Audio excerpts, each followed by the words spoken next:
All right, let's dive in. So, you're getting ready for the Life in the UK test. And if you're like most people, it probably feels like you're being asked to memorize an entire library, right? Well, don't panic. We're going to break down a super efficient strategy to get you through it. Let's do this. And look, it's totally understandable if you're feeling overwhelmed. There's a mountain of dates, names, and facts to get through. But what if I told you there's a smarter way to study, not a harder one? First, let's just quickly look at what you're actually up against. Okay, so first up, you've got 24 multiple choice questions. Now, 24 might not sound like a huge number, but here's the catch. They can pull these questions from literally any corner of that official handbook. And you've only got 45 minutes to do it all. That's, what, less than 2 minutes a question? So there's no time for second guessing. You need those facts ready to go just like that. And the pass mark? A cool 75%. That means you need to nail at least 18 of those questions. There's really not much wiggle room, which is exactly why a focus strategy is everything. So yeah, it's a challenge, no doubt about it, but it's an absolutely beatable one. See, the secret isn't knowing everything, it's knowing the right things. So let's build that smart plan together, right now. And this right here is the heart of the whole plan. The problem is obvious, right? Way too much stuff to learn, not nearly enough time. The solution? It's the 20-80 rule. You know, the idea that 20% of your effort gets you 80% of the results. We're going to apply that here, focusing on the 20% of facts that are most likely to show up on the test. It is all about studying smart. Okay, so how do we actually do that? Let's get practical.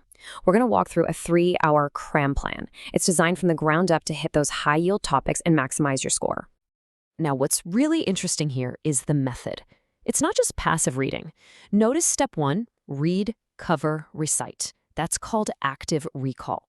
You're forcing your brain to pull out the information, not just look at it. That's how you really build strong memories. So we'll spend the biggest chunk of time, an hour, on that history spine. Then we'll hit the other key areas, and this is so important, we'll finish with 2 mock tests. Why? To find out what you don't know so you can fix it before the real thing. All right, now for my favorite part, the secret weapons. How on earth do you lock in all those random facts, dates, and names?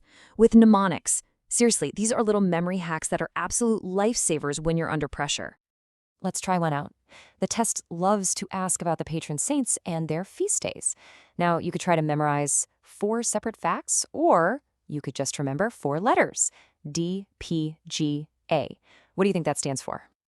Well, here's the magic. The letters are in calendar order. D for David on March 1st, P for Patrick on March 17th, G for George on April 23rd, and A for Andrew on November 30th. DPGA. Boom. One simple acronym, 4 facts locked in. Let's do another one for that religious roller coaster of the Tudor monarchs. It can be super confusing, but not if you just remember HEME. Henry breaks from Rome. Edward makes things Protestant. Mary brings back Catholicism, and Elizabeth finds a middle ground, the famous settlement. HEME. So simple, but so effective in an exam. Okay, armed with these tricks, let's tackle the biggest beast, history. And remember the plan. We are not going to learn every single thing. Nope, we're going to build a mental skeleton. Just a few key anchor dates that we can hang all the other facts on. Now, this is so important. If you can just lock in these 6 dates, you create a timeline in your head. So later, when you learn about, say, the Glorious Revolution, you don't need a brand new date. You just need to know, that happened somewhere between the Spanish Armada and the Act of Union. See? It turns a random list of facts into a connected story. It's a game changer. So, using that framework, let's slot some key events in. The story really kicks off with the Romans way back in AD 43. Then jump forward to our first anchor, 1066, the Battle of Hastings, William the Conqueror, you know the one. Our next anchor, 1215, brings us the Magna Carta, a huge deal because it started to limit the king's power. Fast forward to 1588, Elizabeth I is defeating the Spanish Armada, and that leads to events like the 1689 Bill of Rights, which gave Parliament more power, paving the way for our next anchor, the 1707 Act of Union that created Great Britain. All right, let's get into the more modern stuff. In 1801, the United Kingdom is formed with Ireland.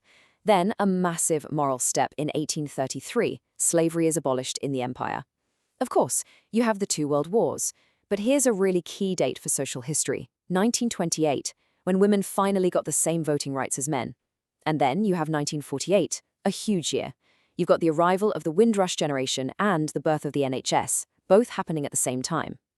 We rounded off with devolution in the late 90s, giving more power to Scotland, Wales, and Northern Ireland. See how it all flows?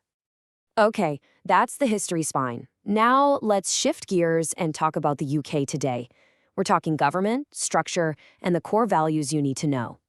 Honestly, just take a second to look at this slide. This is pure gold for the test. It's got everything they love to ask about the four nations, all in one place. Capitals, the patron saints we already used our mnemonic for, and the national flowers. This is exactly the kind of high-yield stuff we've been talking about. All right, quick fire round on government basics. Remember the difference? The monarch is the head of state, but the prime minister is the head of government. Parliament, two houses, the elected commons and the appointed lords. And here's a classic test question they love to ask. The UK's constitution is uncodified. That just means it's not all written down in one single book. And finally, this gets to the heart of it, right? What it means to be a citizen. It's a two-way street. Your responsibilities? Obey the law, pay your taxes, do jury service if you're called. But it's also about respecting the rights and freedoms of everyone else. And those 5 principles at the bottom, democracy, rule of law, liberty, tolerance, you absolutely have to know those. So look at that. We've covered a ton of ground in just a few minutes. We've gone from that feeling of being totally overwhelmed to having a clear, actionable plan. That's what happens when you stop trying to learn everything and just focus on what really matters. I want you to make this your mantra for the next few days. Your goal is not to become a historian. Your goal is to pass the test. That's it. Focus on these high-yield facts, drill those memory hacks, and you will walk into that test center feeling prepared and confident. And I'll leave you with this last thought. Passing this test, it's a massive step. It's a gateway. But beyond all the facts and dates, it's a good moment to ask yourself, what does being a citizen really mean to you? What does it mean to be part of this community? Something to think about. You've got this. Good luck.